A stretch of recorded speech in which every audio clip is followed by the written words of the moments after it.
of the League of Women Voters. Each year, the senators come and give us an idea of what the state legislative issues will be and encourage you to ask questions about state legislative issues. Thank you, senators, for coming this year. I'd also like to recognize our elected officials that are here today. Finbar Sanders, if you'll stand, Vice Mayor of City Council. Where are you? Thank you. Carson Daly, County Commissioner. Thank you. John Spoonmaker, County Commissioner. Dave Wright, County Commissioner. And Stephanie Welch, City Council. And Sherry, if you'll stand up, please. And Sherry is here from Register. And Ed Schaus, trustee. And Ed Schaus, trustee. Ed Schaus, trustee, thank you. And I think Lauren Ryder just walked in, thank you. Did I miss anybody? Okay, thank you. A few housekeeping things. The restrooms are down the hall and to the right. As I said, please continue to help yourselves to food and drinks. Thank you to our coordinator today, Helen Hughes, who and her committee put everything together. Thank you, of course, as always, to Jack McElroy and the News Sentinel for having us. This is the third year we've been here. All right, it is my pleasure to introduce our two senators that are here today. Unfortunately, Lieutenant Governor McNally had to move his travel schedule forward today due to weather concerns, so he was unable to join us. But we are so happy to have, they've become our good friends every year, Becky, Duncan, Massey, and she was elected to this Tennessee State House representing District 6 in 2011. Senate, I'm sorry. She serves as the state chair of the Senate Calendar Committee. She is the second vice chair of the Senate Energy, Agriculture, and Natural Resources Committee. And she is a member of the State Health and Welfare Committee, as well as the State Senate Transportation and Safety Committee. Senator Richard Briggs was elected to the Tennessee Senate representing District 7 in 2014. He serves as first vice chair of the Senate State and Local Government Committee, the second vice chair of the Senate Ethics Committee, and is a member of the Senate Health and Welfare Committee, as well as the Senate Transportation and Safety Committee. Thank you both for coming today.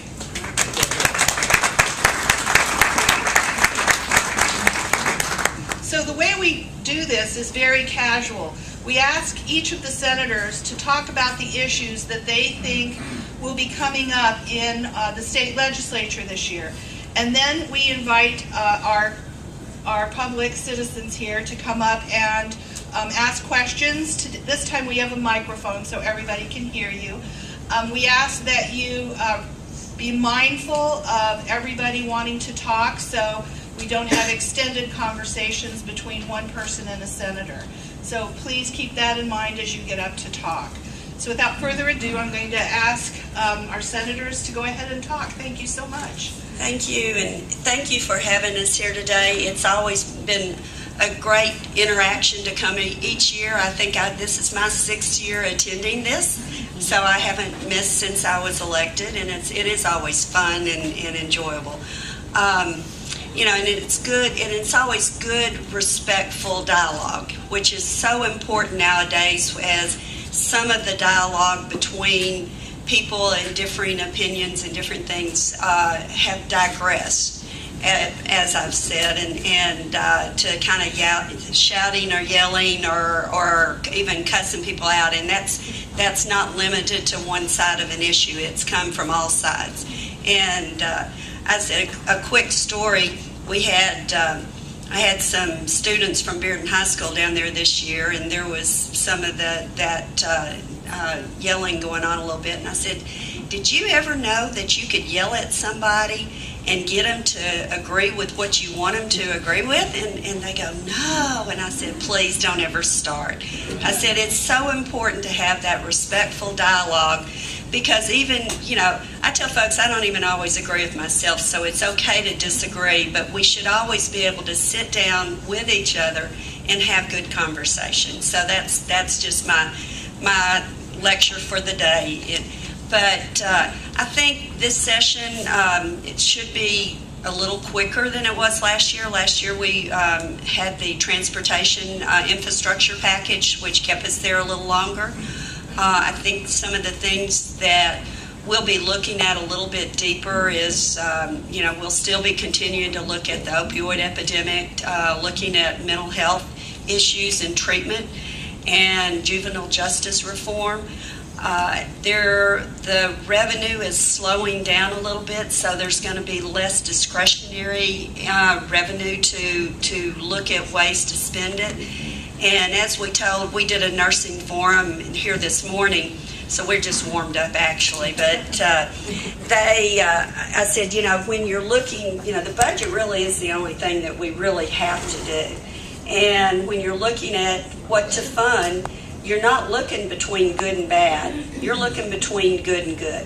And you have to look at the return on investment, and you have to it's a give and take, because different people want to look at different things that are important to them. But, most of the increased revenue is going to be taken up by the fully funding the pension fund, by the increase in the health insurance for state employees, by the BEP and the Complete College Act, and basically some of the things that we have to do. So there really will be less discretionary income this year. So I think that's going to make the budget process a little bit more difficult. Senator Briggs and I were really pleased, and we worked both really hard on getting that funding for the safety center here in Knoxville, and along with the rest of our Knox County, and of course Vivian was on top of that the whole time. So, it was our delegation really did work hard to make sure that it didn't fall through the cracks last year, and we're hopeful to see really good results from those funds being invested here. So. I think that Senator Massey just about said all that needs to be said on the introduction, but we're asked on almost every one of these type of meetings, what's the most important issue you're going to be voting on this year? And again, it's balancing the budget, because we do have a balanced budget part of our Constitution, and that has to be done. And so anytime someone comes to us with some really great ideas, and we do hear a lot of good ideas about things that need to be done, we have to figure out how is that going to fit into the budget. Something else that I think that people don't always think about or realize is that they may say, well, you've got $500 or $600 million that are left over even after you do this. Why don't we hire more school nurses? Why don't we do something else with the money? Those are non-recurring monies. They're just going to be there 1 year, and we really don't want to hire people or get into a program that we're going to have that expense every year, but we only have money to pay for it 1 year. And when we do add a new program, to balance the budget, we have to take away from something else. And if we're going to have school nurses, does that mean that we fire school teachers to pay for it? Everything has to have a counterbalance, because in the end, the net sum has to be zero additional dollars, and the budget has to be balanced. So anything that we do, we've got to always keep that in mind. And I'll stop there and let us go ahead with the program. First question, Joy.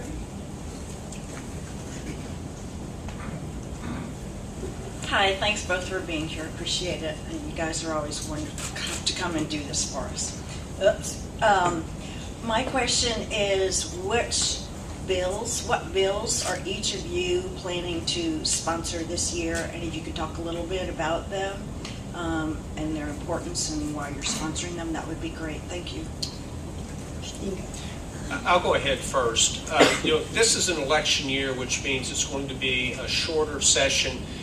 Generally, we try not to take too many controversial issues. People cannot raise money. Candidates cannot raise money. The politicians cannot raise money, I should say, when the legislature's in session, and it's difficult to campaign when you're in Nashville. So much of what we do this year, I'm hoping, will be less controversial. Particular bills that I have that are coming up, I always, and I carry this every year, and some of you may remember that I was the sponsor of Insure Tennessee in the regular session, not in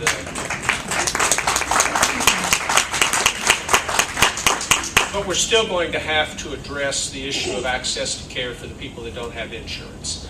And this really fits in with the opiate epidemic. We had lunch with Governor Haslam on the Friday before Christmas, and he made the statement there that I agree with, is that the opiate epidemic is the #1 problem that's facing our state right now. We have made a lot of progress in education. We've made progress in attracting businesses to the state. Economically and financially, our state is very stable. But all the plans that the governor has, this Drive to 55 to get people trained for jobs, to have businesses want to come to Tennessee because we have a favorable economic and business environment, the monkey wrench is this opiate epidemic. They opened an additional line down at the Volkswagen plant in Chattanooga. They have to go through 20 applications to find one person that's qualified. Right out here on the Pellissippi Park, off of Pellissippi Parkway, CVS Pharmacy has their CareMar call center. They just signed a contract with Anthem. They're trying to hire 250, 300 more people. Having trouble finding people that'll pass the drug test. In our schools, some of these children that have been born with the neonatal abstinence syndrome, these are the babies that are born addicted to medicine, we're finding out when they become 5 and 6 years old and become school age that they have behavioral problems and they have learning disabilities. This is going to put a burden on the school system.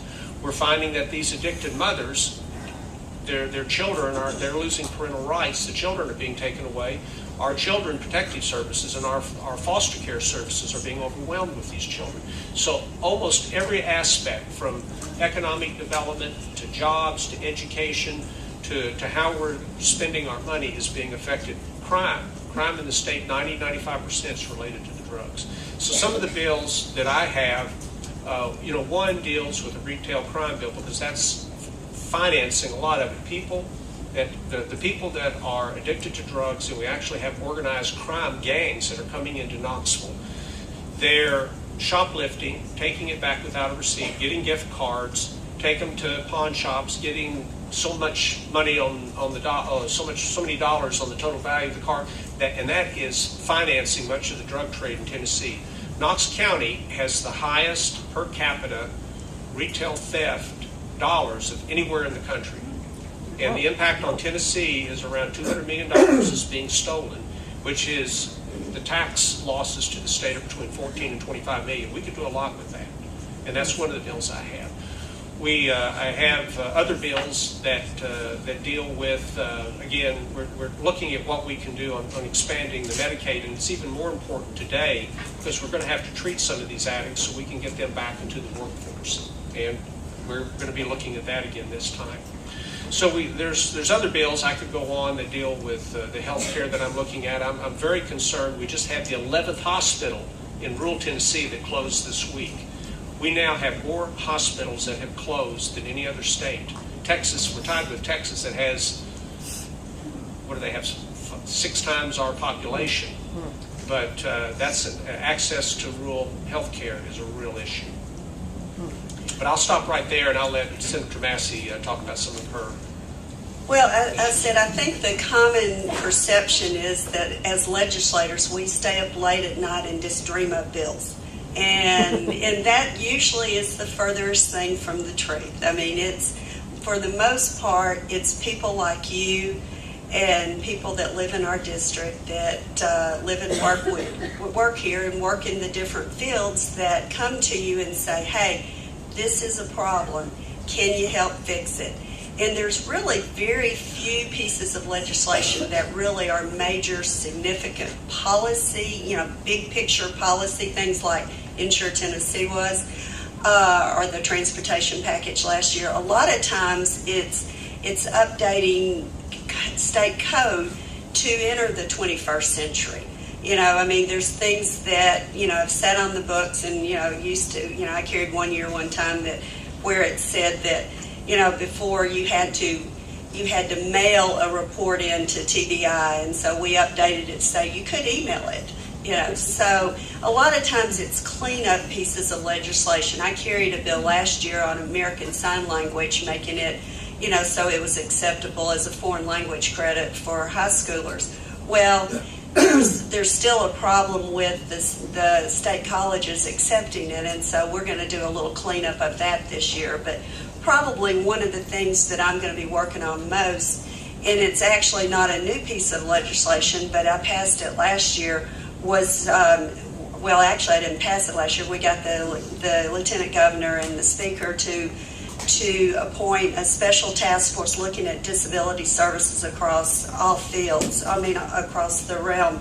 Many of you know I just stepped down recently as director at Sertoma Center serving adults with disabilities. Been there for 24 years, and Russ is on the board there. And it's seen firsthand, not just in the intellectual disability field, but all disabilities, that we could do a better job. And there's multiple departments that oversee it, and while there is an increased need for services across the state government, we need to make sure that we're offering things as efficiently and effective as possible. And we'll actually hold some hearings in East Tennessee on that and in West Tennessee, and the plan is to make recommendations to the incoming governor this fall. So that's really where a lot of my focus is. I've got some bills that'll be cleanup legislation, but my big focus will be on that.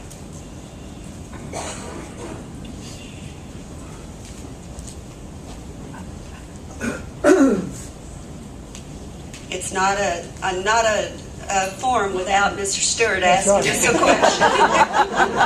I was going to say, I didn't want to disappoint you. It would have been a disappointment, that's for sure, John. Yeah, don't worry about it.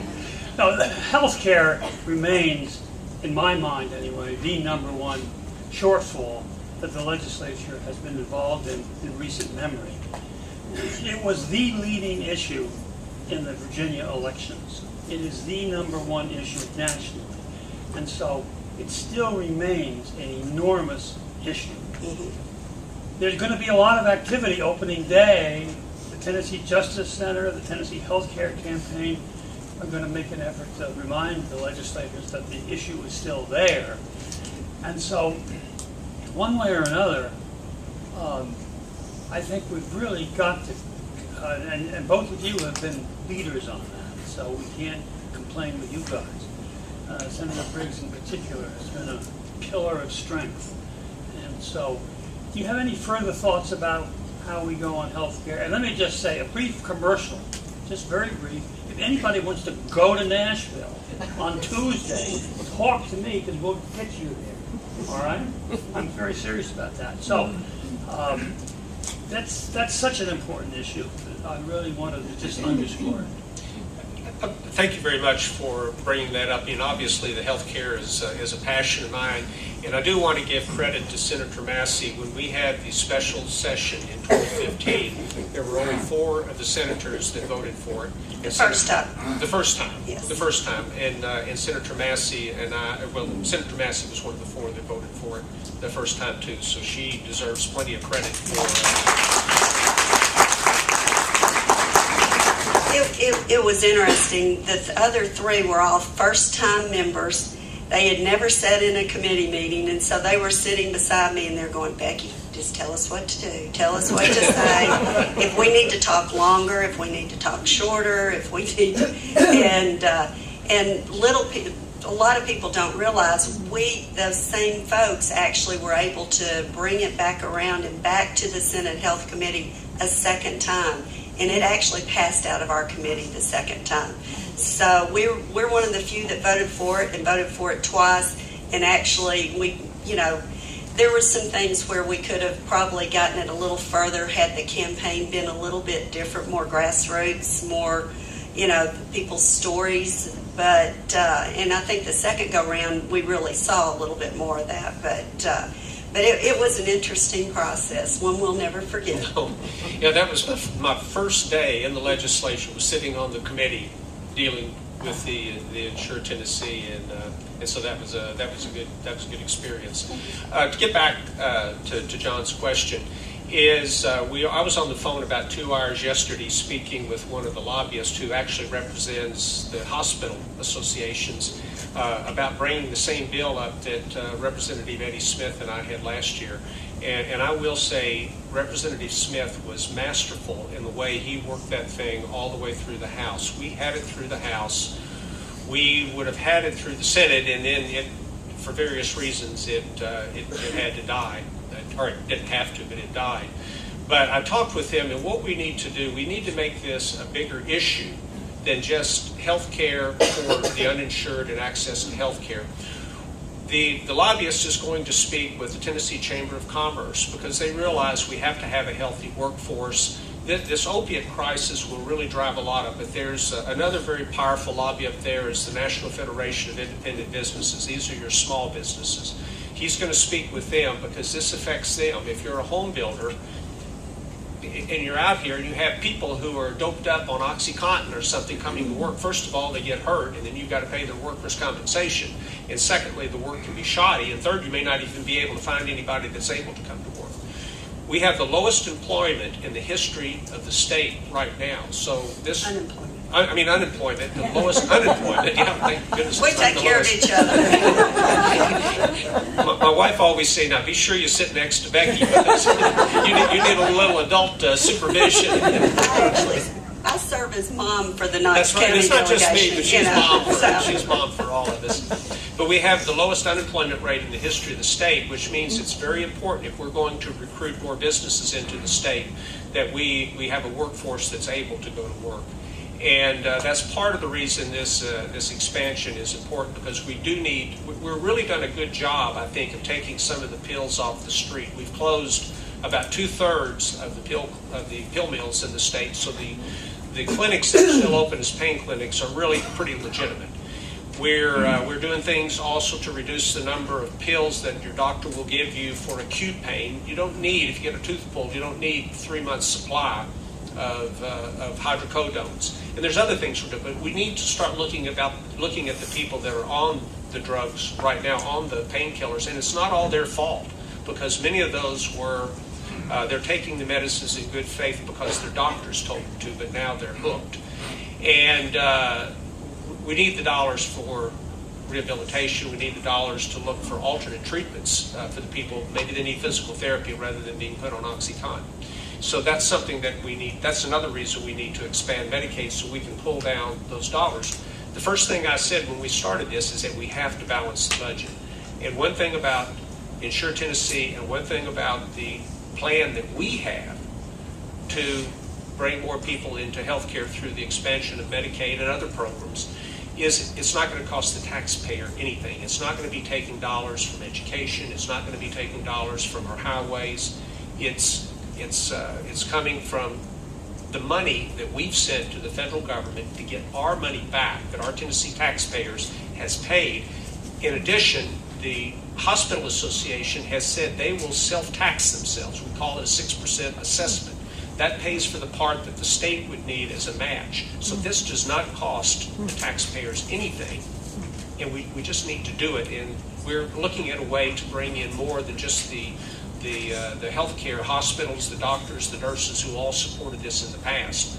The Tennessee Justice Center was very instrumental and very helpful before, but we have to bring all of these groups together and make it bigger than just the health industry that's doing it.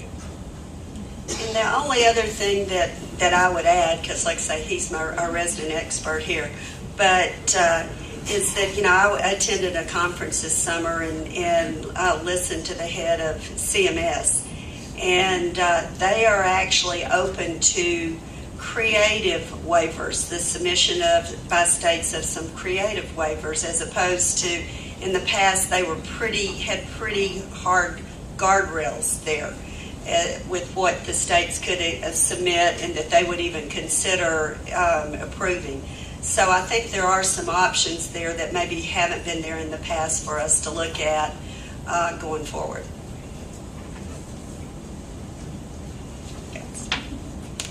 I'm Ken Williams. I just have a question for both of you. Considering that over the last at least 5 years, the legislature has been considering school voucher bills. And at the same time, a recent poll has shown that 2-to-1 citizens are against school vouchers. What are your all's positions It's on dead. school It's vouchers? dead this year, just so you know. But I'd like to know your position as to whether you support it or not and why. Thank you. Well, I've always been very open that I was not supportive of the voucher bills that have been brought forward. I do support charter schools because they are a form of public schools, but I do think it is the state's responsibility to work to make our public education the best it can be. I do get some of the arguments for vouchers, but as a rule, unless something changes, I come from a long line of public educator. Maybe my grandmother taught up in Scott County. My sister taught here. I've got lots of close friends and family that were in the education field, and I have not been supportive of vouchers. We really don't need it in Knox County. We've got a very good school system, and if you do have a child that is, that might do better in a different environment, you can make application to the school board. It's not universal that they approve that, but if they do, then they provide transportation. I mean, it's all there. Or if you have a gifted child that may want to go to where they have a program that they may not have in a particular school where they're at. So we don't really have an issue of that in Knox County. I look at some of I hear, because we don't really see it, places like Memphis that may have 63 or 68 failing schools. Is there a rule for it there? I don't know. I'm not on the education committee, so I don't get to listen to the testimony, but I do hear people from Memphis say, what we're doing isn't working. And there may need to be some exceptions there, but that's not going to be an issue this year, and it really should not be an issue in Knox County because we don't need it in Knox County. John. Senator Briggs and Senator Massey, I wanted to take this opportunity to thank you both publicly for standing up against the outsourcing efforts from the administration, and really standing with campus workers, university campus workers, for over 2 years. It meant an enormous amount, and it was really helpful. I was very, very proud to do that, and thank you for doing it, and some of the other faculty members over at UT for your leadership. And the workers, of course. And everyone. But there is some concern from that October meeting, which sounded like there were members of the Board of Trustees, certainly, and allied with President DiPietro, who seemed to want to punish the university system-wide. And you both have much more access to Governor Haslam than, of course, we do. And I'm just wondering if you see that as one of his final year activities to punish the University of Tennessee. I want to jump in here first, if it's okay, with Senator Massey. It was on his committee, Yep. so. But but first of all, I don't think that Governor Haslam is a vindictive governor. I'm really proud that he's our governor. I personally think we may have one of the best governors in the country. And I think he's a very compassionate man, and I really can't say enough about him. We did disagree on the outsourcing, and he did make the concession that he would allow the chancellors of the university the universities, this wasn't just a UT Knoxville issue, decide if outsourcing was the right thing for them to do or not. And I think the overwhelming majority of the chancellors decided that it was not the right thing for their particular institutions. And so far, they've stuck with that. Now, I believe that what you may be referring to, and this could be one of the controversial issues that we have this year, is he's wanting to reconfigure the Board of Trustees of the University of Tennessee system. Right now, there's either 25 or 26 members. I can't remember. I think it's 26 that are on that, and it's a little bit of an unwieldy board because it's so large. I've sat on several boards that were that size. The Knox County Commission, we have several of the commissioners out here that was on it with me when we had 19 members, and it was reduced to 11.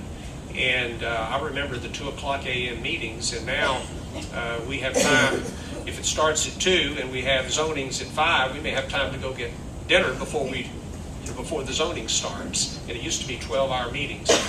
Same thing with the hospital system. I was on the old St. Mary's and now Genova Board of Directors. Same thing with the Tennessee Medical Association's board. All of those boards became smaller, and I think they worked a lot better than when they were. I mean, that's my opinion. Now, I think a lot of people would agree with that now. If you get down to a 9, 11, or 13-member board, who's going to be on that board? The devil's going to be in the details there. You want to say something? Hey there, I'm David Banks. The bill last year to provide in-state tuition to DACA students in Tennessee failed by one vote in the committee. That was in the the whole thing. It passed, and it passed the Senate. We're 28 Republicans and 5 Democrats in the Senate. It passed the Senate with a vast majority. It was in the House. I guess in the House. You're talking about I'm talking about 2 years ago. No, so this past fall. Yeah, that was in the House, yes. Yeah, there was another bill that was going through committee, and it failed by one vote. In sort of reading the field politically for this coming year, do you see another chance for that bill to get a hearing, to potentially become law, or no? Where do you all stand on that? Well, and I'm not sure exactly if it just didn't pass out of committee or if it was defeated in committee, because it could do either one by one vote, and it was in the House committee.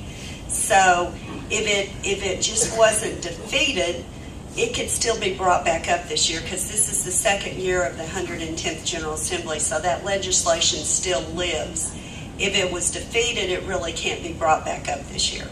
So I'm not real sure. I'm not either. But, there's a fine line between being defeated and being held in committee.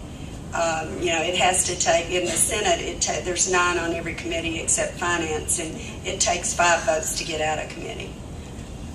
Or to be defeated, either one. What I was referring to was 2 years ago, it passed the Senate with a vast majority of the people voting for it. I voted for it.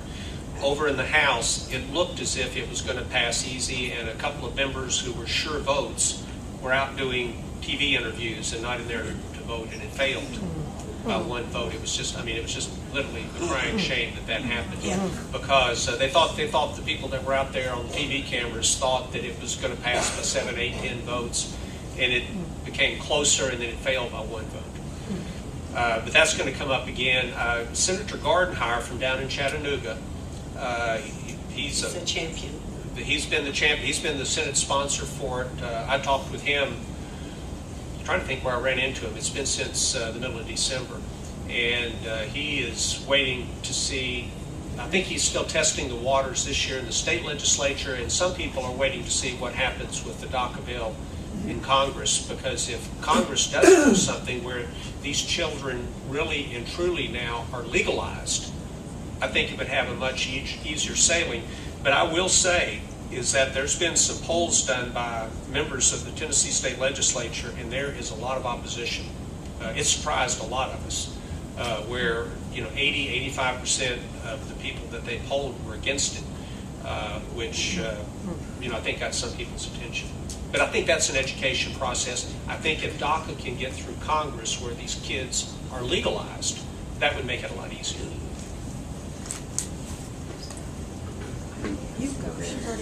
Okay.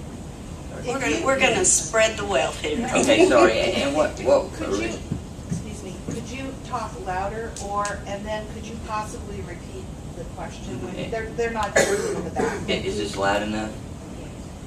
Okay, sorry. Now, what started as a question has been addressed to some degree, but I wanted to make a comment or two, and Mr. Stewart brought up some of this issue, but partly to make a plea that healthcare issues sort of subsumes other issues to a large degree. I'm a family physician, but the Journal of American Medical Association did a special communication in July 11th of 2016 on the Affordable Care Act, and sort of in their opening salvo, they talked about one of the main reasons that potential entrepreneurs don't start new companies that create most of the new jobs in the country is because they're afraid of losing their health care.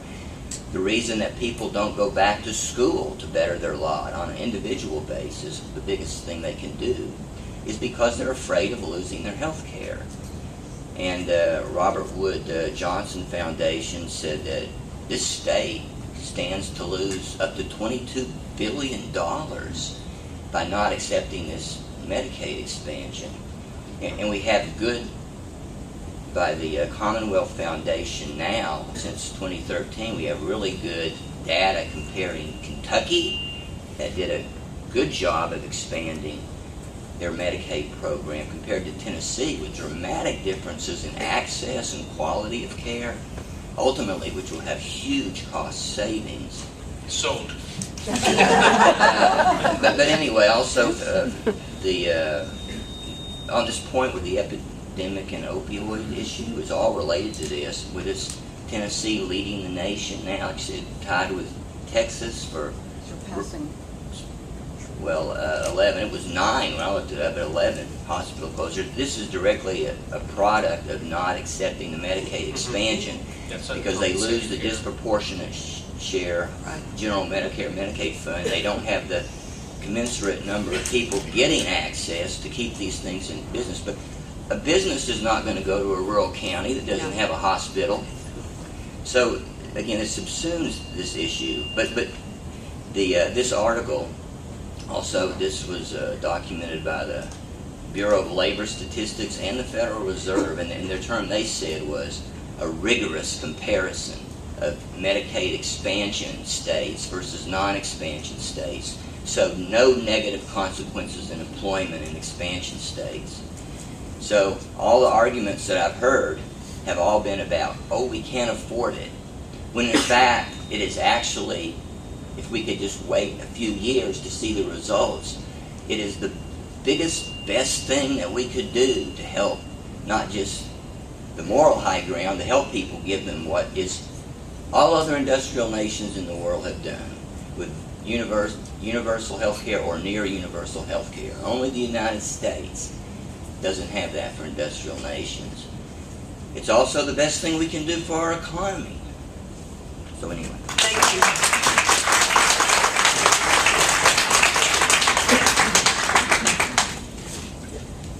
Try this mic.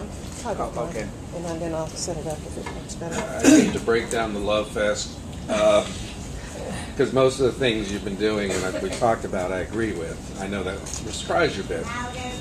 My name, No, it's not helping. not helping. I'll back up. I'll put it near me. All right. But I was surprised. I'm a constituent of yours, Senator Briggs. Matter of fact, I'm the state Democratic representative from your district. You want to sign my Executive petition? Committee. If you'll sign mine for re-election, I'll be happy to. Yeah, I will. The thing is, I was surprised to find you as a sponsor of the Tennessee Heritage Protection Act of 2016. For those who don't know, that it takes at the state level, prohibits removal or alteration of historic monuments on public property. Why not leave it to the people of Memphis if they want to take a former KKK member statue out of their park? Why are you on that backward-looking, Confederate-embracing piece of legislation, and will you consider dropping your sponsorship? No. You know, I want to make a couple of comments about that, because sometimes there gets to be the passion of the moment, and people do things that aren't necessarily good judgment. And I think the populations aren't. Let me ask you something about Nathan Bedford Forrest. And do you disagree with the part where he sent a letter to the governor and said the KKK is an outlaw institution that needs to be wiped off the face of the earth, and if you'll give me permission, I'll kill every one of them? He sent 2 letters like that. Do you disagree with the speech that he gave to the Black Caucus, or not the Black Caucus, but the black group in 1874, that said, we were born to the same land, we breathe the same air, we need to be equal peoples? No, you can find various quotations from him, but what I disagree most about was that most historians agree he took 300 black soldiers who had surrendered and should have been treated as prisoners and killed them. And I don't think you honor a man like that. And more importantly, I think the people of Memphis should be allowed to make their own choice on that. Well, we disagree with that, but I'm not going to argue with you, because we can do the same thing with George Washington. We can do the same thing with many of the people who are leaders that I think if we do have a Heritage Commission, we do have a mechanism for removing statues, but I think that people really don't always know their history. And and that needs to be determined by historical commissions. I wanted to bring up something that's going on right now, and I want to know from the state level how we might be able to address and help that. Right now, we woke up to 8 degrees. Tonight, it's going to be 10 degrees. Right now, all over this city, different community organizations, churches, Democratic Party, all these places have opened their doors to bring in the homeless. I know that the opioid epidemic is a big issue. There's also the issue of the working homeless. There's the issue of the elderly that's out there. There's the issue of the foster children that are aging out. Last night we sat and talked while we fed and helped the homeless, and we heard stories of people who are working, that are walking from Chapman Highway to Broadway, but they can't get in the car after 6 o'clock without a note from their boss. We heard stories from people who said, if you're at the Salvation Army and you don't have a caseworker, you can't come in here. Now, I know you got a white flag on one side of the street, but the other side of the street you don't. So what we're looking at now is, right now we're in a crisis mode. We're just trying to get through the next 48 hours so nobody else dies, because 2 people died 2 weeks ago. And the last year, 31 people froze to death. And you don't hear about it all the time, but it's happening.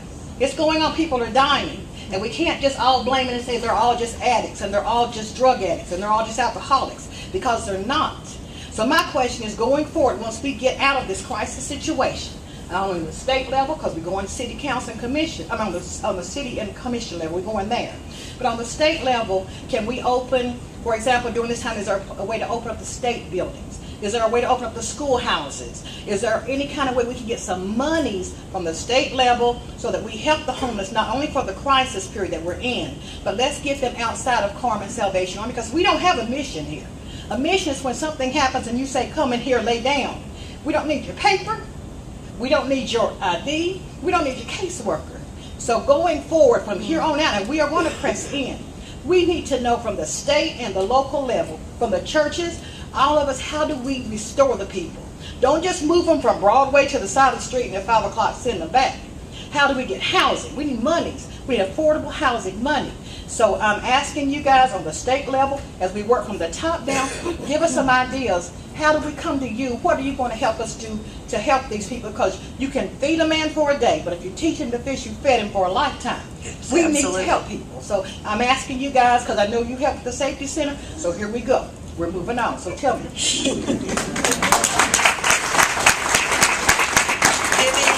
I want to thank you for all the work you do for making a difference in people's lives. You're an amazing lady.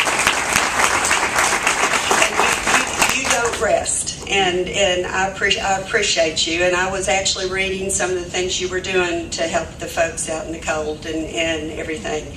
But I think it's as the opioid thing, it's a multifaceted. I think it takes, state involvement, through affordable housing grants and things that do come down through THDA and different mechanisms there. I think the idea of opening up some of the state facilities that might have room for housing during an extreme thing would be good, but it will take community people to help man it, because you wouldn't have enough state workers that would be able to do that, but it would take the community folks coming around and putting their arms around it. I think it's the churches.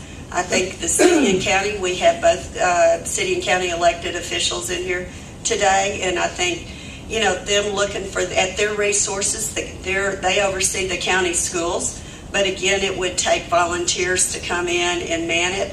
Knoxville is an amazing place to volunteer and to take care of the folks that we have here in our community. We're not perfect.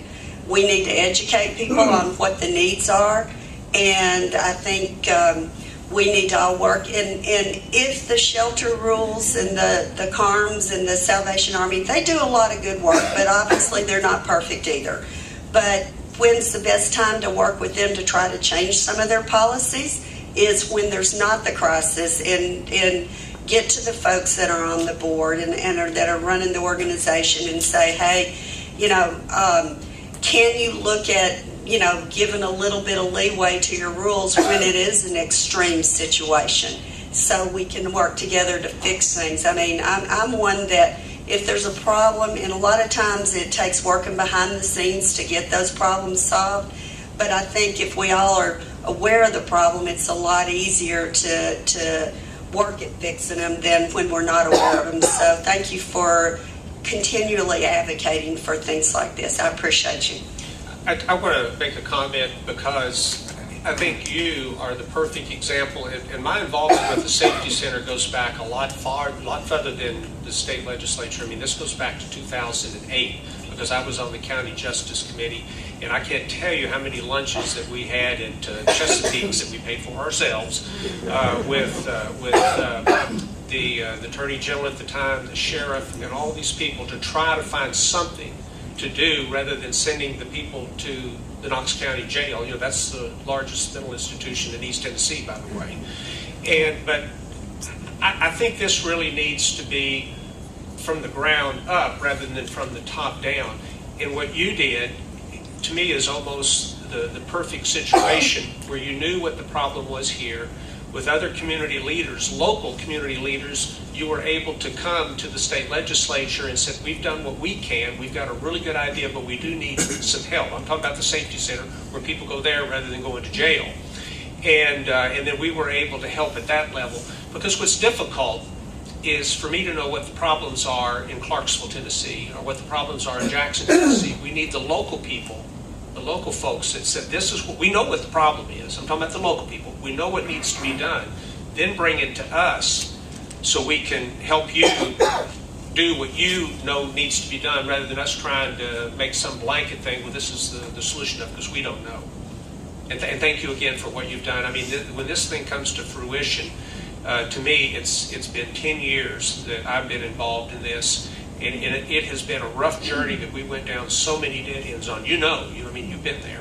So thank you for a lot of the work you've done. At Ross McNabb, there's a lot of people that we need to, that needs to share the credit for this.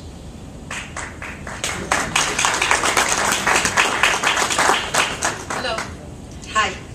For the past several years, our Tennessee legislature has eased gun laws with the recent allowing guns in the legislative plaza. I've just been hearing in the news that there's been an uptick over the last couple of years in gun deaths in Tennessee. So in effect, by allowing more guns in our community, you're making us look more like Honduras all the time than every other industrial nation. I thought about when I came here, where I was going to sit if there was an active shooter, because there's closed carry laws here. So how does that work in a situation like that? So somebody in the audience has a gun and there's an active shooter and they start shooting and everybody starts shooting. It just seems like it's crazy. And if you do look at evidence-based research, I think this was in the Journal of, I don't know if it was JAMA or New England Journal of Medicine, states with the quartiles of states that had the strongest gun legislation strength scores had fewer gun deaths. So to me, the laws that you're passing that are allowing more guns in our community are intuitive and they're not based on research.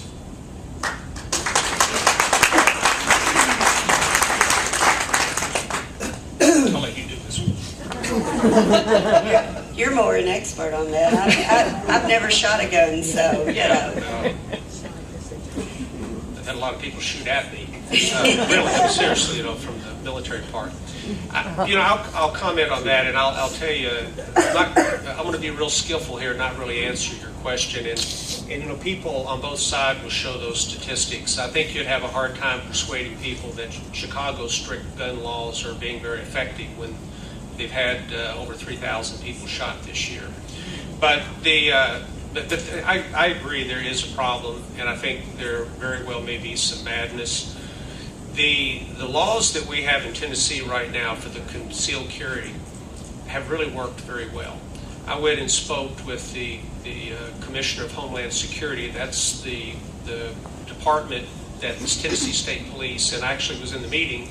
Was the director of the Tennessee State Police, the uniform director. Both of them were there because I was wondering. I said, how many gun crimes have been committed by permit holders in the state of Tennessee? And the reason I said that is we just went over 500,000 people with permits. It's 1 in every 13 Tennesseans.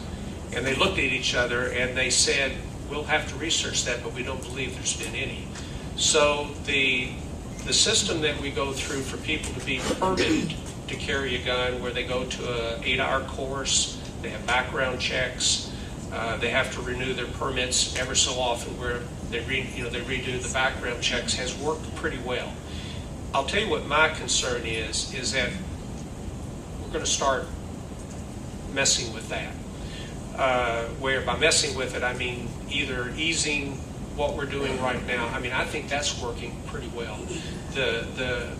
These mass shootings that we hear about, we talk about where people that come in, these are criminals who have, for the most part, illegal guns, who aren't supposed to be carrying the guns. No, that is incorrect. Yes. What's incorrect about them? What's incorrect about them not having a permit and He carrying was the a guns? legal gun owner. In some states, they don't need permits. No.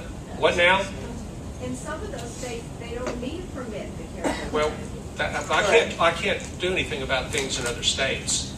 I don't think. Huh? No, we can't do it. If he brought the gun into this state, it was an illegal gun. It was illegal if he doesn't have a permit to carry. You cannot carry. I tell you, you cannot carry. If someone is in here carrying a gun and you don't have a permit, you're breaking the law. Does someone disagree with that? At the federal level, there's currently legislation being considered. That's a Reciprocity Act. Excuse me, I'm not pronouncing that right. Reciprocity. Thank you. If it'll be passed at the federal level, if you have a permit in any state, a state that allows people who have been convicted of domestic violence, who have been convicted of anything, who have felony records, if they come from a state where they are allowed to have a gun permit, they will be allowed to carry that gun successfully in any other state. Well, I can't. What do you want me to do? No, but you need to realize. It is a federal law that they can't carry with domestic violence conviction. The current federal legislation being considered. So I guess the question is, can the Tennessee legislature respond to that legislative proposal at the federal level in terms of making a stand? I don't think that we can. This has come up with things. I mean, this is a whole other controversial topic. That deals with sanctuary cities and this and that. I don't think that we can really legally say that we're not going to obey federal laws. We're not going to recognize federal laws. I think that's a bad precedent in a lot of ways. I mean. We can respond the same way you can and talk to our federal elected we don't officials, have any more, just like you can. We can't do anything more than I think that you can. Well, in light of that, I have another follow-up question on guns, and this is on guns on campus. In 2016, the Tennessee legislature passed a law allowing full-time college and public college and university staff members to be able to carry guns on campus if they have a permit and they notify the campus police, for example. Mm-hmm. Some state legislatures apparently want to expand that to students being able to carry guns on campus with permits. What's your opinion on those on that position? What's your position on that? You're trying to make it a yes and no question, and I haven't heard all the details of it. I don't know why I just have to listen to all the arguments for it. I'm not I think either. it would be the same as the arguments for full-time staff members, I assume. It would Well, be, it maybe or maybe not, because that's a little bit different. It's a little bit, even that is a little bit more, it depends on the, because I know I talked to the chief of police at UT and the chief of police here in Knoxville, and they were talking about having additional training, up to several days training, and it's more what to do, what not to do, and I think that can work out. And again, with the students, that may be an entirely different area, and I think there would be some serious concerns about that. Some of these gun laws that's been proposed have died in committee. A lot of them have. I mean, we hear a lot about the things that have been proposed. There's a lot of things that are more far out. Usually they die in committee. The things that aren't, that don't make too much sense. Yeah, everything has to go through the committee And process, that's where and then you'll if hear you're a not lot on about that these committee, laws, and most of them, a lot of them never they never go anywhere because they die in committee. well, I'll be hopeful about that. Yeah. Well, it's the same thing with the vouchers. The vouchers have always died in committee, and we've talked a lot about it. But correct. Can I just make one more comment before we leave that subject? Because there's not an ambiguity about the research. The epidemiologic reviews, the referee journal that's looked at over 120 gun studies in 10 different nations says gun laws do work, particularly when they encompass three things. One is training. People need to be trained to have guns. You have to have limited access to guns for people that need to have the gun, and safe storage techniques.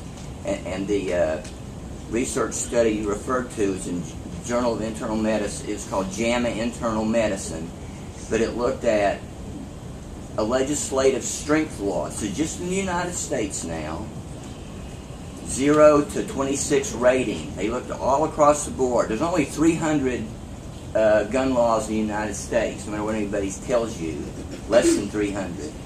And they looked at the legislative strength score, and they grouped the states of the United States into three groups. One that had the highest, the quartile that had the highest legislative strength laws, had 44% fewer homicides and suicides. They do work.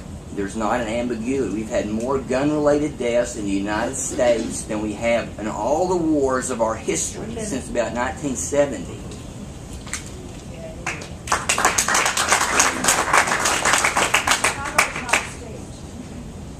Well, thank you all for being here, and I will. Your classroom voice. I have no association with schools other than having gone to public schools. I will go back to the subject of vouchers. I appreciate you being here. I listened to your answer.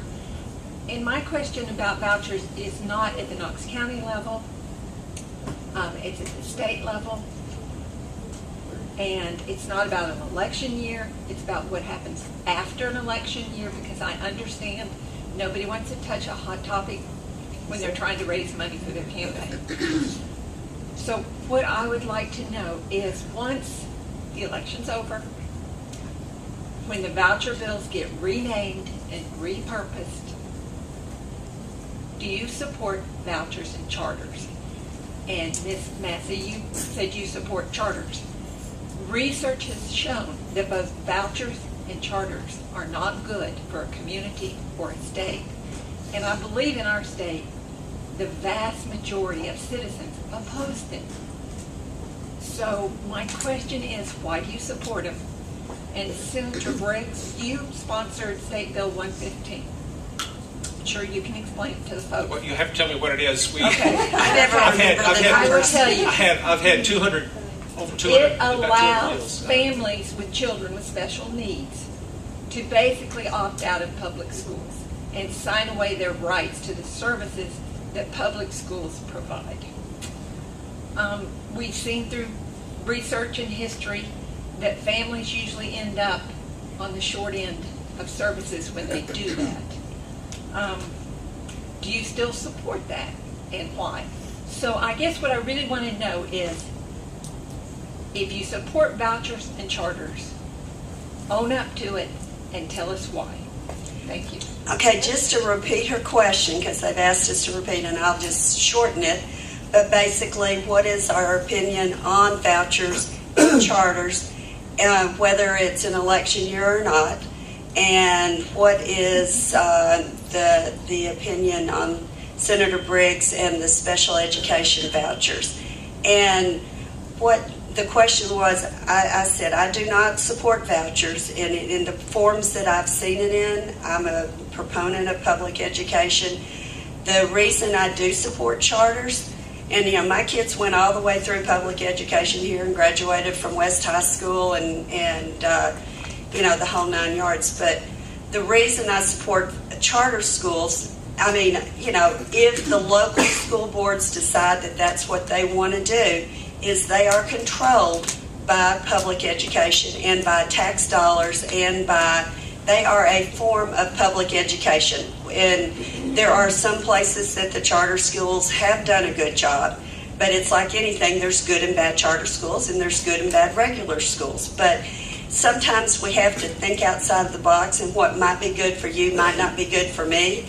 So as long as it's controlled by public entities and it is a public education, I'm okay with charters. So that's where I come from on that question.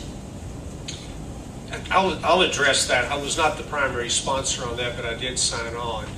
And you can ask me a lot of questions about healthcare policy, and I have some very strong opinions about that because I've been a physician for 40 years. And I've seen a lot of problems, and I feel like I have at least a little bit of a handle on those. But when I have school board members, when I have superintendents of schools, when I have parents that have kids with very special needs come to me, and the school board members, they say, this child, or we have a few children that have needs that we can't take care of. And this is not just people that are looking for vouchers. These are the people that were elected on the school boards. These are school superintendents. These are parents. But there are alternatives. But the parents say we can't afford it on our own. And for these special kids, we need that. I'll give you an example. Now, this is a little bit off, but they have that virtual school that's had some serious problems up in Union County. While that was being, it has. I mean, I'll agree. And actually, the governor and I had a bit of a disagreement over this, and I'll tell you why. But while we were debating that bill, whether we were going to allow that school to continue for 1 year, and it ended up failing, and then a judge said they had to keep it open another year. I had school board members texting me and said, please, please, please don't let them close that school because we'll have these children and we just don't have the means to take care of them. Don't let them close that school. And I did vote to keep the school open. It failed, and they were going to close the school. They went to the courts, and the judge agreed with me. And my issue wasn't that was a bad school, and it really was the administration of the school. But I said, what are we going to do with the kids? And no one had an answer because the kids couldn't go back to public schools, or at least this is what the public schools were telling me. And this is what parents were telling me. And then the judge felt the same way. Now, they gave that school a 1-year reprieve. We tried to get the kids. My office worked on this, is where we called the other virtual schools in the state. They had no openings. So to answer your question is that sometimes there are needs that children have, particularly children that may have special disabilities that the schools can't handle.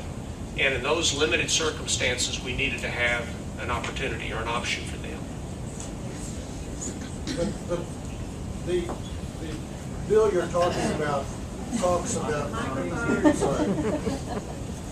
What confuses me is the bill that you're talking about is, in fact, you sponsored a bill which hasn't passed. I don't think I was the primary sponsor because I don't do education bills. I may have signed on to it the day it passed, but make it clear that this is not something I came up with. A bill that was proposed this last legislation had you as a sponsor, which would expand the application of the disabilities bill.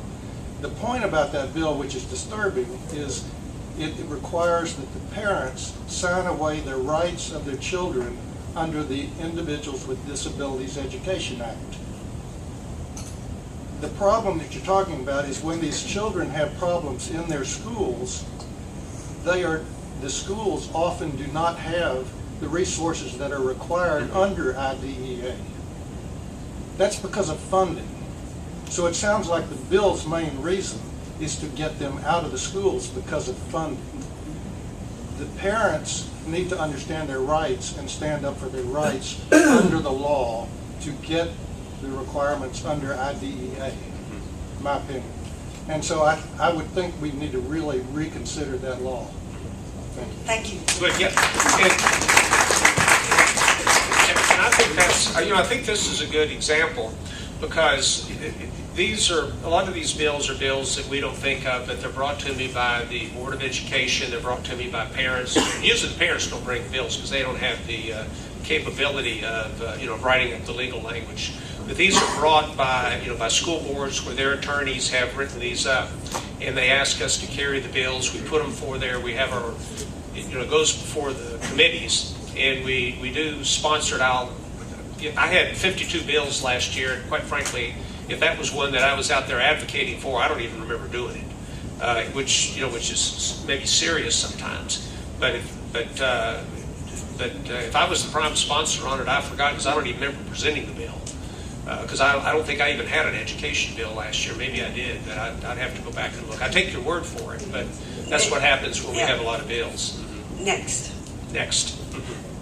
I'm going to try to be audible. Can you guys hear me? Yeah. Okay. Good morning. My name's Caroline Mann. Thank you for coming. This is my second time. I've enjoyed it both times. I think with this audience and the League of Women Voters sponsoring this morning, you can understand our interest in expanding the franchise across the state of Tennessee. There have been several bills that came up that haven't made it out of committee.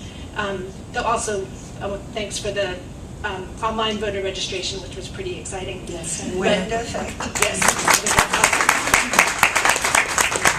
So there was one that interested me in particular, the opportunity to be automatically registered to vote when you get a driver's license or other state photo ID. That didn't make it out of committee. There's some others allowing absentee voting under any circumstances, just general things that make it easier for more people to vote, lower some of the barriers that have been preventing certain populations from getting access to the franchise. So where do you stand on those bills now? Senator Briggs, you did not, one of your votes was against the automatic voter registration, so I'd like to understand that and what's going to come up in the next session.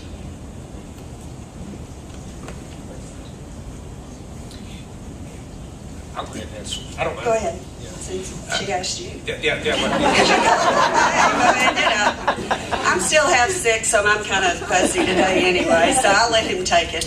I don't remember if that came before our transportation committee or whether it came before our state and local government committee, because some of those deal with the driver's licenses. And I don't remember the details of the testimony that we had on that bill. I know there's always some concern about how that's, how it's processed with that. I don't remember really what the details were about why I voted.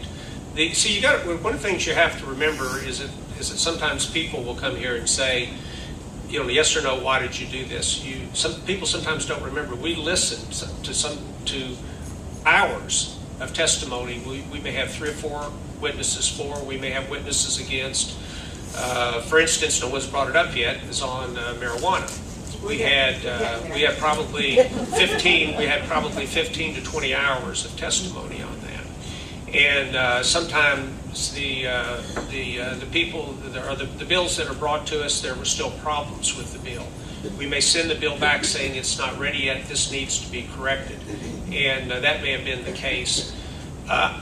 There's so much, and we read about it in the paper every day on voter fraud, and one of the issues. There's no controversy on voter fraud. No. I'm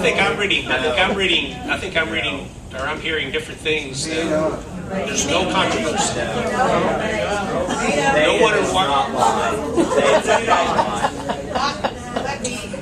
It's all multifaceted, and there's a lot of things coming from different directions. But check out unhackthevote.com. It's trumped up.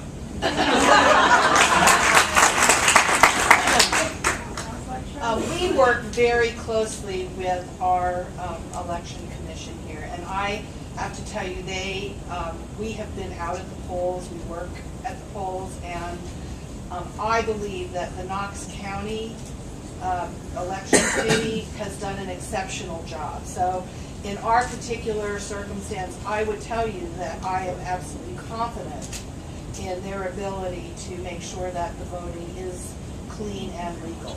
Well, I agree, Knoxville is best, and Cliff Rogers and his staff does a really good, really fine job, and so I do agree with you. And I agree with it, and I'll tell you, I'll extend that. I think it's that way everywhere in the United States. That's not what I said. What I said is that that's being brought up. And to say that that has not been in the news, that it has not been said, I think is denying reality.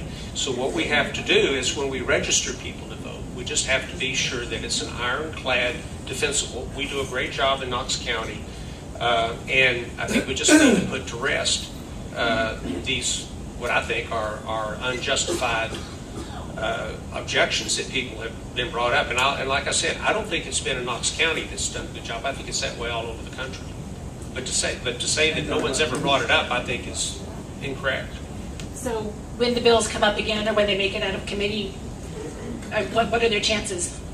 I think it depends, because it depends on what the circumstances are. It may depend on do you just go in and get a driver's license and you're registered to vote, or do you need to, I mean, I don't know. I mean, what do you need to? In the state of South Carolina, you can go in and get your driver's license. You have to provide your birth certificate. You get your driver's license, and you're automatically registered to vote. That's the state of South Carolina. Now, I can't believe that here in Tennessee. No, I think if that's the case, then that would be good. But I don't know if you have to do that in every state, though.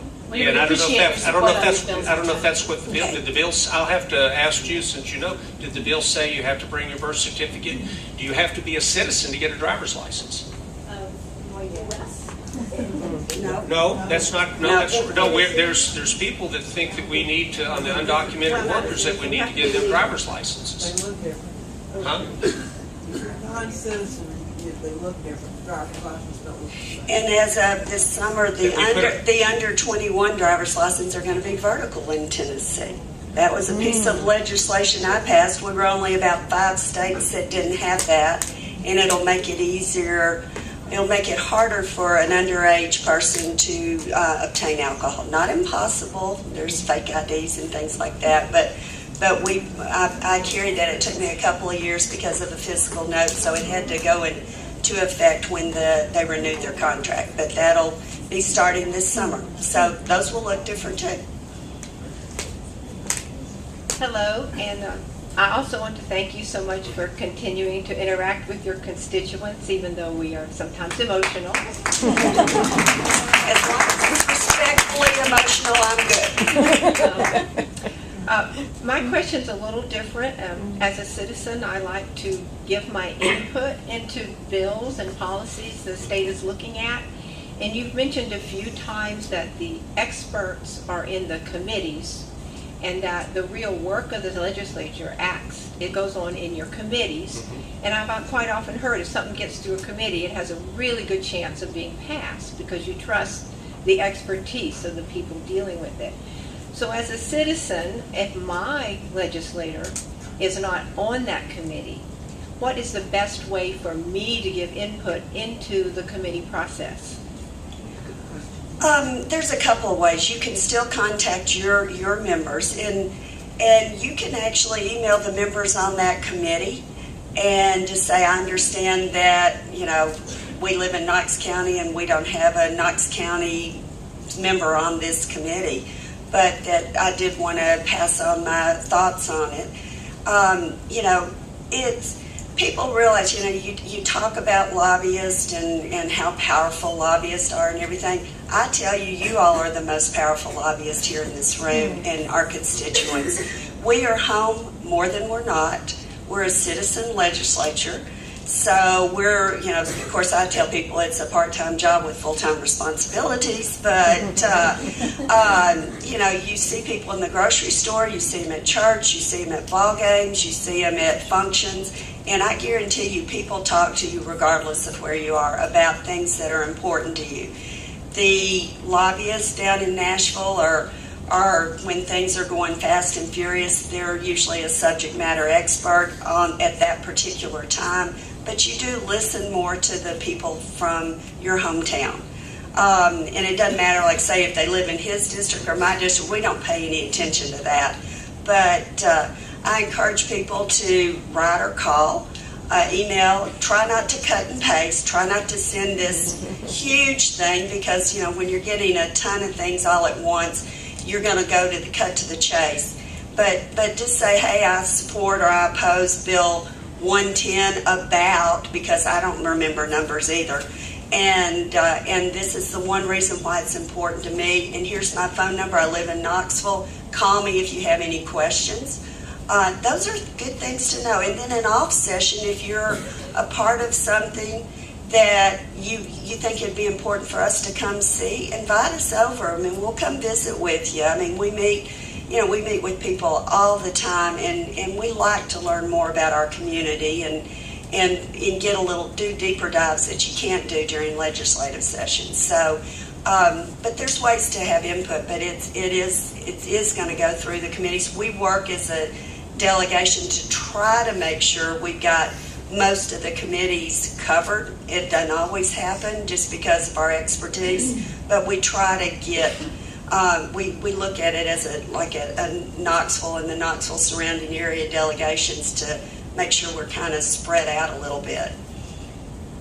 I have occasionally been told they didn't want my comment because I wasn't from their district. That's right. Well, they might say that, but like I say, it still doesn't hurt. They've read it. If they saw it, they read it. And then still contact your member and say, you know, I know you're not on this committee, but if you can help talk to the person, because a lot of work, you know, gets done behind the scenes. You know, I mean, that's where I do my best work, is having one-on-one conversations with somebody instead of waving my banner and trying to get on the front page of the Jack's paper here. But, you know, but we can help too. So, and we can actually help strategize with you if you want to call us, if it's something particular, and say, okay, here is one of the best things to do. So let's work together. So the preface that my legislator is not on this committee is the best way to start your conversation with somebody about the issue when they're on the committee. Well, it's hard, but what you can do, you remember you've got both a senator and you've got a representative, and maybe between either on the House side or the Senate side, the person will be on one of those, you know, the committee about what you're talking about. Now, sometimes things don't work out very well. Right now, on the Finance Committee, we do not have a senator on the Senate Finance Committee, and we do not have a House member on the Finance Committee. And for the third largest metropolitan area in the state, I think that's not good. Becky and I are both on the Health Committee, and we're both on the Transportation Committee. Neither one of us are on the Education Committee. And this is, the question you had earlier about some of the vouchers and charter schools. We miss out on hours and hours and hours of expert witness testimony and personal stories by families. We also, when they have summer sessions on a particular topic, which may go for 2 or 3 days, we don't get to hear. Usually on those we'll fly in outside experts. And we don't get to hear any of that, so we just don't hear as much on that, and it's unfortunate that neither one of us, are on the Education Committee, because that's the second largest part of the budget after TennCare. It's just me, so go ahead. Okay, Senator Briggs, and I guess we'll mention it again to Senator Massey. I wanted to follow up on the outsourcing topic, and again, first, thank you. For being a part of the effort. The league at the state level and the local level worked for 2 years to research and follow the outsourcing of services at the University of Tennessee, Knoxville, the flagship, and of course the largest impact here. I wanted to follow up in the concern that I read about that President DiPietro at the state university level, would seek to impose some budget numbers that we determined, and I thought that the 75 legislators in Tennessee determined did not reflect reality. That the savings that JLL, who has an interest in this, projected numbers that did not agree with the analysis done at the University of Tennessee, and that was supported by staff members at the University of Tennessee. And yet there is now the impression that President DiPietro will go against the governor's promise that these decisions would be made at the local level, and yet after the fact, after these decisions have been made, say that now all the universities, all the campuses are responsible for what we feel are illusory numbers. They're fake numbers. And now it's being held as a hard number that universities will have to cut their spending, affecting students and faculty and as we all agreed, our whole community. How we can, and with the league, I'm a proud league member, the league being a fact-based, evidence-based organization, how would you suggest that we take some action to ensure that our campus, all the campuses, rely on actual evidence before they're going to impose any more cuts to the university? Well, it's what is it? I think it's about 22 or 23% of the budget for the universities come from the state now. The rest comes from student tuition and the rest. The institutes of higher education have to come and appear every year. They come and appear when they're told to come and appear in front of the legislative committees, and those questions will have to be asked there. I mean, we ultimately do have the power of the purse, but it would be in those committees. I have talked, both privately with the UT administration. This past year was relatively quiet between some of these controversies that's gone on between the legislature and the universities. And I said, why do you want to do something now? This would be something like this to stir that up when we've got a better working relationship than we did a few years ago when there was a lot of name calling. It really had to do with the diversity situation, which you remember. It had to do with the Lady Vols decision and some of those. And do we really need to be stirring that up again? And but that'll have to come up in the legislative committee hearings when they bring the president up there, because his budgets depend upon what the legislature does for him, and believe me, he still needs the state money. So, but that's where it's done at. We don't, we could not make a law. It's not like there was a law on the outsourcing. I understand that. But we could just use our power of persuasion, and I mean, there's a lot of reasons why this worked. But I think there was a message to the university is that there was going to be some legislative displeasure, and we were very concerned about the people that work there. Okay, thank you. Thank you. Hi, my name's Marilyn Finley. Thank you very much for being here. On a national level, there's a lot of very negative things going on for our environmental, natural world. So I'm wondering if you can tell us in this upcoming agenda, will there be more protective, or will some of the protections be relaxed in the state of Tennessee?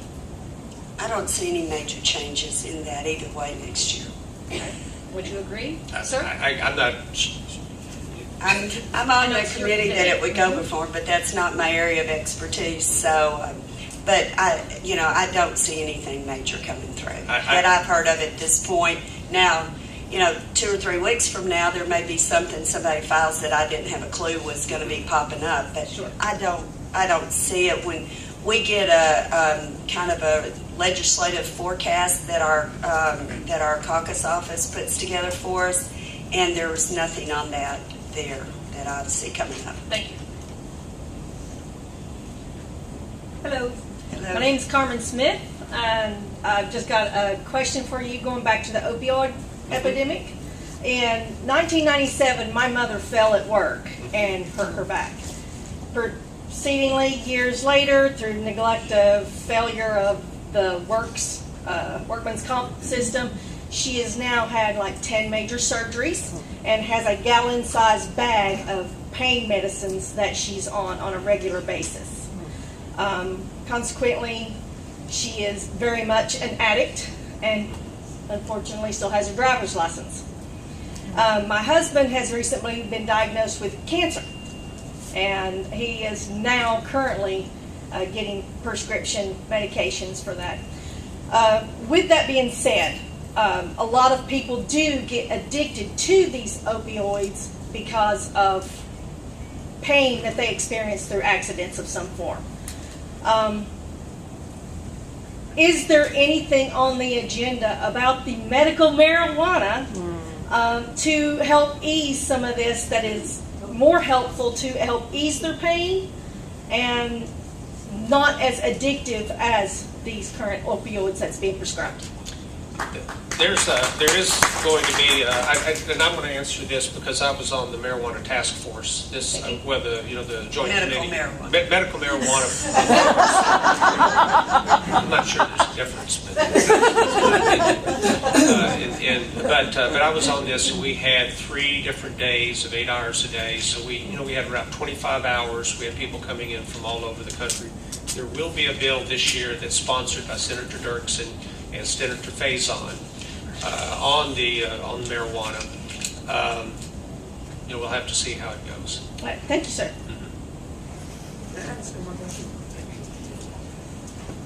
Hey there. I want to kind of pivot from the political and occasionally emotional, As legislators that have been at this, I don't know how many years, I'm more familiar with Senator Massey than I am with you, Senator Briggs. Sorry. He's a great man. Okay. So, I'm fairly young, and I know that we hear about millennials ad nauseum. And I know. Speak into the mic.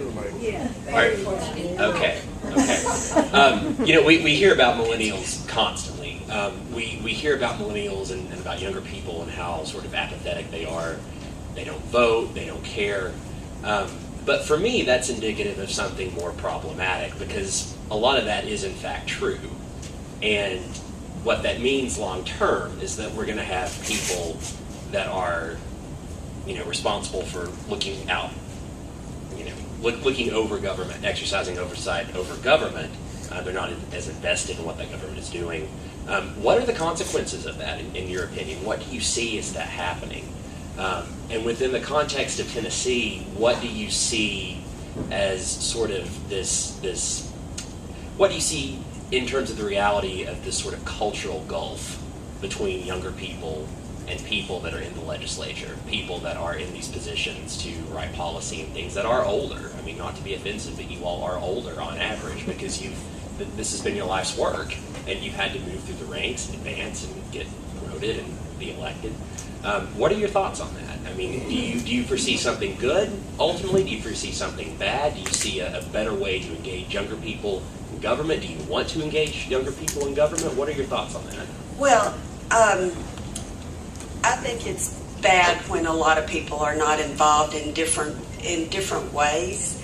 I think that it's important. Of course, you can only help get somebody engaged kind of one person at a time. We have increased the requirements for civics education here in our public schools in Tennessee. I embrace and have high school students come down and are my page for a day. Now that's one person at a time, but it's amazing some of the students that you get down there that you can work with. I have them sit right with me on the floor. And I think it's important because as you say, we're old and we're not going to be around a long time. But so the future is yours. And, there's less and less people that are voting now than voted 10 years ago and that voted 50 years ago. I mean, people used to feel that it was a privilege to be able to vote, that, people, and I mean, in my belief that we have people that have died overseas So we have the right to vote. Senator Briggs served overseas, so we have that right. To me, it is a privilege that we have, and the more we can communicate to other people, I think, you can do it with your peers. And, we just need to all work together to get people more involved in various different ways. And unfortunately, and I talked about this in the beginning, I think Facebook it's a great way to communicate, but it's also a horrible way to communicate because people feel like they can say anything in a very hateful manner and disrespectful manner. And I think we've got to realize that, one, it is okay to disagree.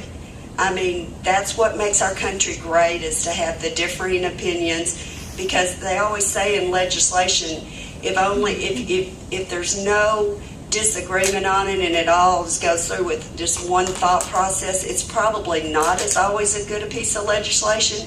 And when it's had two sides that have had to come together and you've had to mediate a solution and look at both sides, that you typically get to a better piece of legislation. So I'm hopeful that our country, this great divide, will start coming together a little bit more as far as communicating with each other, because the more I sit down with someone and talk to someone, or more importantly, listen to someone, the more I come to a better understanding of where they come from. So I think we all work together on it, but it's not good when people are not involved. I think I asked that same question in 1973. To be honest, I think when you have millennials, you have people, the kids that are in college or going to professional school, and it gets to the same question that Mark Harmon, talked about, the statues and some of these other issues that are very important to a lot of people. But when you've got a young family, you're trying to put food on the table, you're afraid your job's going to be outsourced, you're young, you really have a lot of other things on your mind.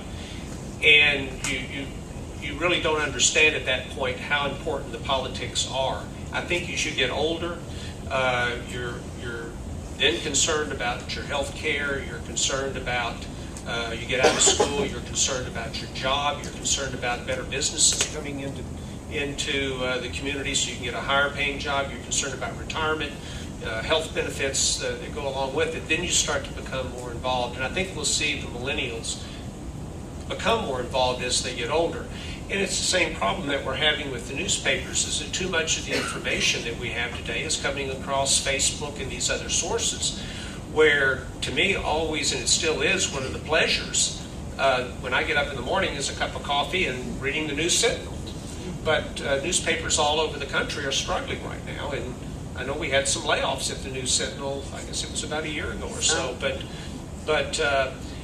I just think it's a whole host of things, but I believe that we'll see more involvement as they get older. It's just like the old folks are really worried about the young generation. Well, at some point the young generation becomes the older generation.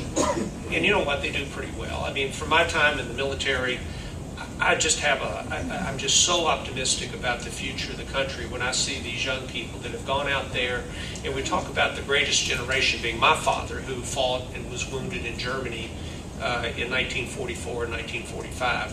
These young kids today that are 18 to 25 years old, they're pretty remarkable. My dad went over and was in the military about 3 years or more. These young people today have done 4, 5, 6 deployments. My nephew, 2 of his 3 kids were born while he was overseas. He's done 5 deployments, and a lot of them have done that, and they really haven't complained. My generation, which is the tail end of the Vietnam generation, it's just like on campus today. I hate to get off of it, but I really feel good about our young people. When Mark Harmon and I were in college, and some of the others, we had the Vietnam protest. They were burning buildings. That hotbed of radicalism in Lexington, Kentucky. They burned down the ROTC building. They occupied the administration building. They held the president hostage. And a couple of years later, you had streaking. They're running all over the campus, naked. These kids today with Sex Week sound sort of boring to me. Why are people making such such a big deal, you know. I mean, this is nothing compared to when, you know, when we were, you know, when we were in college. I mean, if I was my age now, looking at what happened in the 1960s and 70s, I would have just said, I'm going to leave the country. This place is. Rick, I graduated Penn State in '79. And the things you're talking about happened when I was 10, and my mother can account for my whereabouts. But if you'd have been there, you'd have.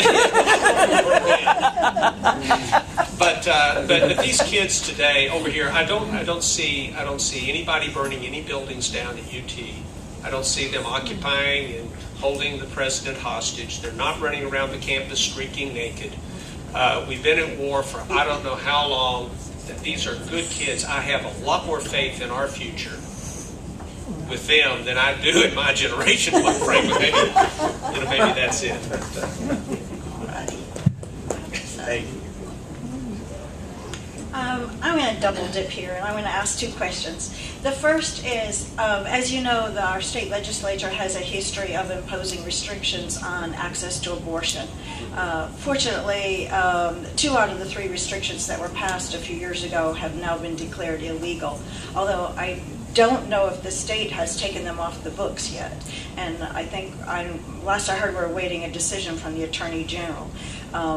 Anyway, I hope that he acts and does that. So number one, my first question is, do you anticipate any, and then there have been a whole host of bills that have been introduced that have not passed, that have attempted to place further restrictions on access.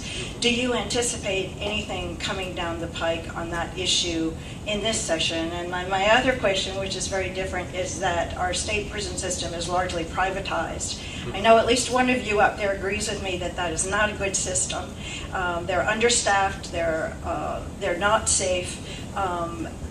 Heinously, families are forced to actually pay to have contact with their family members who are imprisoned, which further weakens family bonds and does nothing to promote the rehabilitation of the prison population.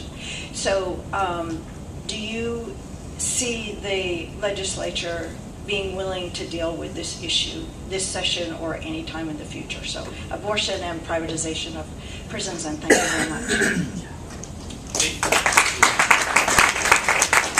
You know, people have asked us a lot about, do we see any? And I'm not trying to dodge the question, but we really don't know what's going to be out there until we get there. When's the deadline going to be? About the 1st of February? I think it's the end of January, 1st of February is the bill filing deadline. Yeah, but we really have no idea what's going to be out there. Sometimes we hear rumors. And I think you were referring about the prisons to the committee that I chaired this summer, where I put the commissioner of corrections on the hot seat about that, about what they're doing with the Oh, I didn't know if you knew. Because the state law says there can only be one private prison, and we have more than that, particularly up in Truesdale County.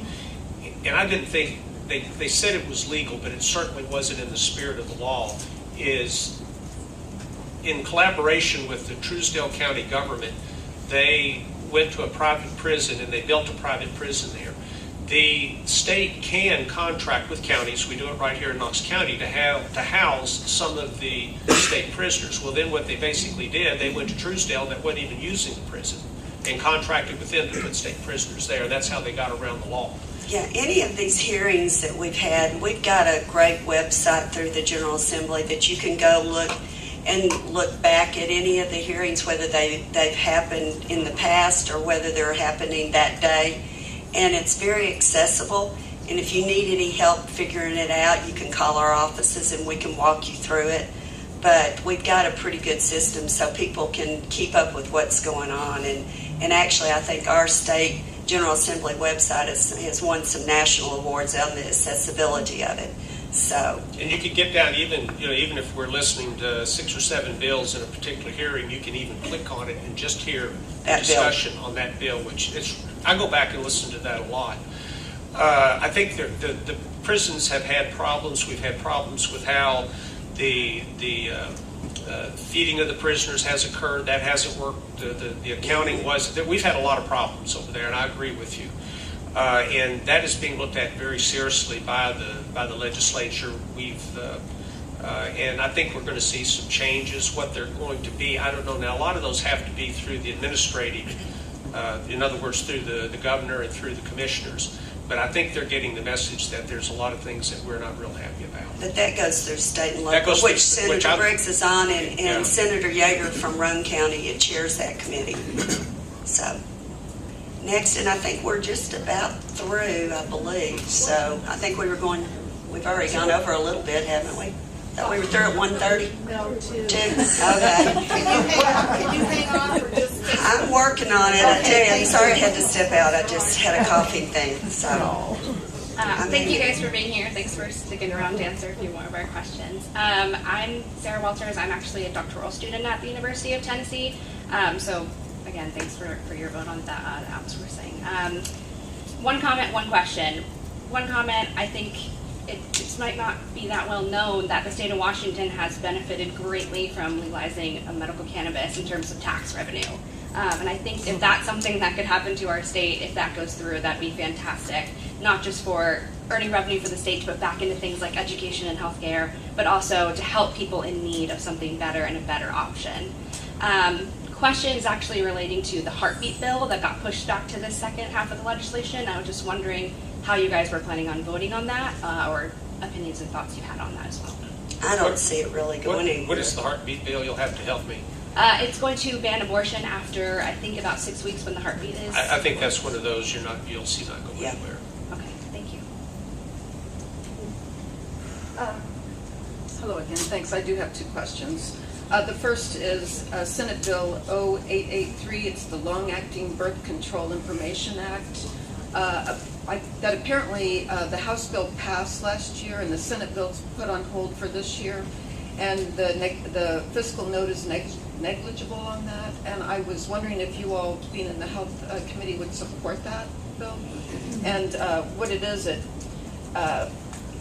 allows for training for family planning centers regarding long-acting reversible contraception methods and for family planning centers in all public health facilities. Is that the long-acting birth control, or is it long-acting after they've gotten pregnant? No, it's long-acting reversible birth control. The most effective form of birth control. Yeah, so it's not to me reversible. Contraception. Yeah, it's well, contraceptive. I mean, it's an implant yes, I don't call that really reversible. I call that. Well, it's reversible that you can become. I mean, you can take it out. Okay, I understand. That's not hysterectomy. It has an official medical name of LAR. Yeah, long-acting, I'm just making sure we're talking about the same thing. Contraception. I support that. Okay, because it's going to be in the Senate, coming up for the Senate. I don't know why it didn't get passed by the Senate before, but. I mean, I had one that was similar to that was asking the state institutions and the TCAT schools and things to develop some help in that area. But no, I support that. I mean, matter of fact, I wish we could make it mandatory for the women that are addicted to OxyContin. Or anybody that wants it. Or, I don't mean to say that, but I mean, it's something that we need to do. And there's some organizations that are actually helping fund that, and there's some nonprofits that are willing to put those long-acting birth controls into the health centers and the community health centers and things that I've met with them, and they're doing a good job at making it available at no cost. So, well, thank you in advance if you do support it. My other question is, a lot of the issues that you're talking about come down to money, and you're saying you'd love to do bills, but they cost, and so you have to look at the, what would you take from one to give to the other? Right. So I'm wondering, when the hall income tax is phased out and the estate tax it's already phased out. Do you look at the bill the same way? So where were the cuts? I mean, what did you take away? Well, part of it to give those cuts. Part of that was the growth in business to offset it. And because there's a growth in people moving to Tennessee because we don't have it. So the projections are that would be overcome. No, thank you. All right. really, really quick. Okay, really quick. Senator Massey's fading fast. Okay. The reason I drove all the way down here today was to talk about healthcare, which I know we've talked about it a lot. But Senator Briggs, this is actually the third time that we've spoken about this. The first time we talked about Tennessee Insure 2 years ago, Republican sponsored, Haslam wanted it to pass. It didn't happen. Last year I came and talked to you about it. He said we're going to get block grants, shortly after the election. All's going to be well. We're going to, persevere with this. This year now you're saying, no, we need more people to, rally to the cause. We need more people to speak out against it. I just want to say thank you both for your vote for the health care bill. But we need a champion at the state Senate who's going to push, and you all network a lot more with people that are more well-connected than we are. So I'm just more a plea, please put healthcare as one of your first priorities this next session. I'll tell you, I'm just not a real articulate person, but that has been my passion now for 3 years. And I have traveled healthcare in general, I've traveled all over the state. I've spoken in Memphis, I've spoken in Chattanooga, I've spoken in Nashville. I've been several times, there was someone here earlier from the Tennessee Center for the Justice. I think I went to their meetings twice and spoke. I'm absolutely an advocate for it. If I could make it happen, I would. I think we're getting closer, and one of the things I think you need to understand, I'm not advocating for a particular bill. I thought the Insure Tennessee was as good as it gets, but we have to live with what we have. We have to overcome a hurdle where the legislature will permit TennCare to submit a waiver. It doesn't even matter what the waiver is. And this bill that we did last year and the one that I'm looking at this year just says that TennCare can submit a waiver to CMS on what they feel is best with whatever's available, whether it's, and I'm not advocating block grants, which I think just pure block grants wouldn't work. The capitated block grants could work. I think taking away some of the 10 mandates could work. But whatever's there, but we don't know what the federal government's going to do. But whatever they do, then let TennCare go ahead and put that waiver so we can get more people covered. Because my bill doesn't say what we're going to do. It just gets us over that hurdle where the legislature has to approve TennCare submitting the waiver. 3 years, we need some relief. I'm trying.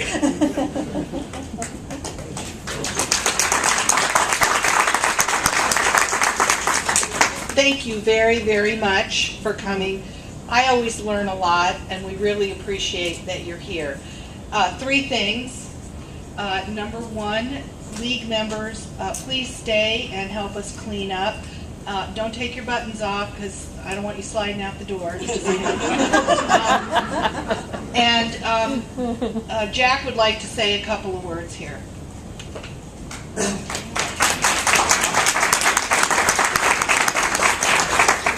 I just want to say, first of all, thank you to both of you. Becky, good job. Thanks for hanging in. And to think that this is the second one that you've done in a row. I don't know if you have more today, but yeah. But thank you. And thank you to the League. We really love working with the League of Women Voters. You guys are awesome, and we look forward to other collaborations. The other thing, when I have a group like this, I have to make a quick pitch for another organization. That's the Tennessee Coalition for Open Government. I was a founding member about 15 years ago. It was primarily supported by the large newspapers in the state and some First Amendment attorneys for many years. But we're trying in recent years to broaden that support. This is a very efficient organization. We have one part-time employee, Deborah Fisher. She does an unbelievable job. Recent studies show that there are now more than 600 exemptions to the Public Records Act. And every year there are at least a couple of dozen more bills that come up that are seeking to shut down access to government. And TCOG is the organization that stands up to try to keep government as open as possible in the state. It's very important. If you can support it as an individual, I actually have little handouts here I'd be happy to give people. It's $35 for an individual membership, and I don't know that you actually get anything from that, maybe access to a newsletter or something, but it is great to be able to expand the membership and the breadth so that, in fact, it's not seen as just a media organization, which it isn't. The secretary of the organization is Marion Ott, who's the national president or the state president of the League of Women Voters. League of Women Voters are an important part of our board of TCOG, and we also have Common Cause. We have the Beacon Center. We have people on the left, people on the right, people in the middle, because everybody believes in open government if they care about good government. And so see me, I'll hand you one of these things, and if you could sign up for it, it'd be great. But thank you very much for coming here. I really very, very much appreciate it. And we hope we do more things like this.